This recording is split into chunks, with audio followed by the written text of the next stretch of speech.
Texas Longhorns head coach Mack Brown is set to step down. Those are the reports on the internet, especially according to Orange Blood's Chip Brown.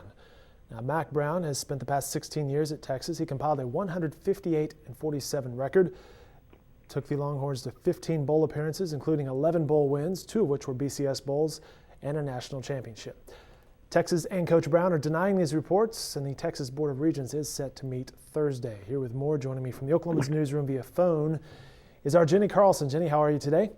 I'm well, Dave. Thank you. I guess this turned into a little bit more of a busy day for you. Not that there wasn't enough sports going on anyway, right? Yeah, no, getting into bowl season and everything that comes with it, absolutely, it's busy. But this is news that was sort of expected. It was just a timing question, and now we know it looks like it's probably something that's going to happen this week. Well, Jenni, Mack's been on the hot seat much of this season. He started 0-2, or Texas started 0-2, but then he rebounded, including a win over the Sooners, before losing this past weekend to Baylor. So Texas finished its regular season 8-4. Did that Baylor loss seal his fate, or would it have mattered if Texas won the Big 12 this season?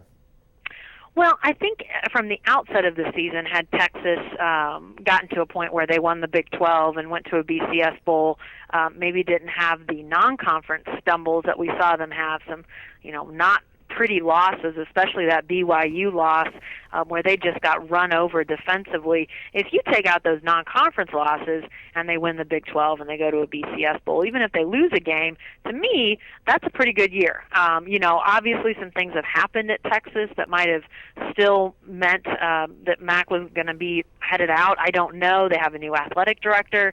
It sounds like the job status of their president might be a little bit up in the air. But, if they are a 11-1 Big 12 champion, if that's where they are at this point in the year, I can't imagine that he wouldn't keep his job. I mean, this was a team with a lot of returning players, a lot of returning talent that they felt like could equate into a great season, and had that come together, I have to think Mack's still the coach at Texas. But clearly those 2 non-conference losses really set the stage for a below-average year, or below what they hoped would be the kind of year that they had. And I think that paired with the last few seasons, which have sort of been a continual downgrade since they last played for a national championship, I think that was sort of a cumulative effect that it was time to do something different.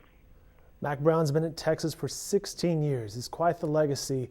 And we've seen this in sports before, where coaches just kind of run out of their time. Their length of rope at a certain place has run out. What is Mack Brown's legacy now at Texas?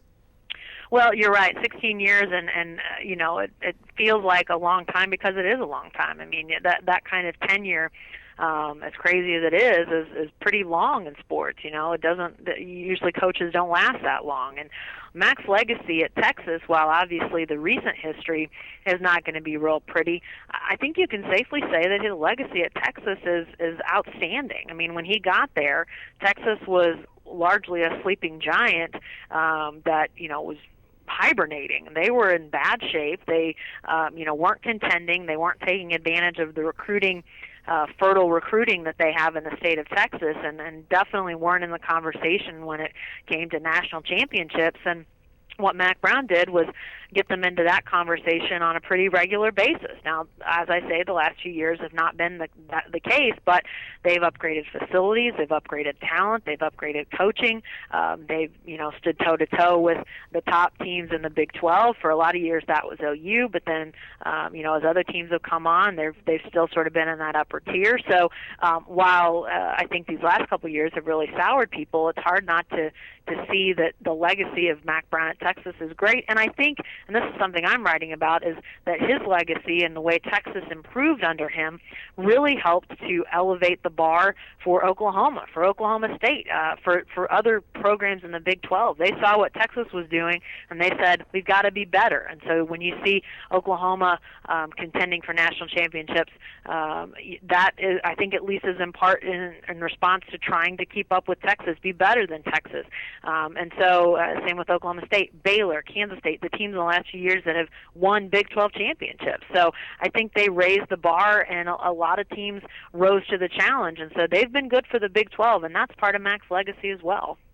So the next question, if Mack Brown is out at Texas, who might the next coach be? We have a poll up on News OK talking about candidates, and those names are pretty household big names, such as Mike Gundy, Nick Saban, Art Briles.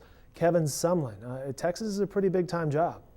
Oh, definitely so. I mean, I think they're going to talk to some of the biggest and best names in college football. I mean, I don't think there's any doubt that, even though Nick Saban clearly has, arguably one of the best jobs already in the country, when you look at what Texas would offer both financially and salary for him and profile and recruiting and just the different things that Texas would, provide him, I think that he's at least going to consider possibly going to Texas. We know from previous reports that his agent has been in conversation with a regent, so there's at least been a feeler put out there. So I think that we'll hear Nick Saban's name linked to the Texas job until it's given to somebody else. But then I think you to me, there's sort of a feel that comes with the coach at Texas, somebody that sort of has a refinement about them. Mack Brown was, I think, great with upper administration at the school. I think he was great with donors and boosters and fans, and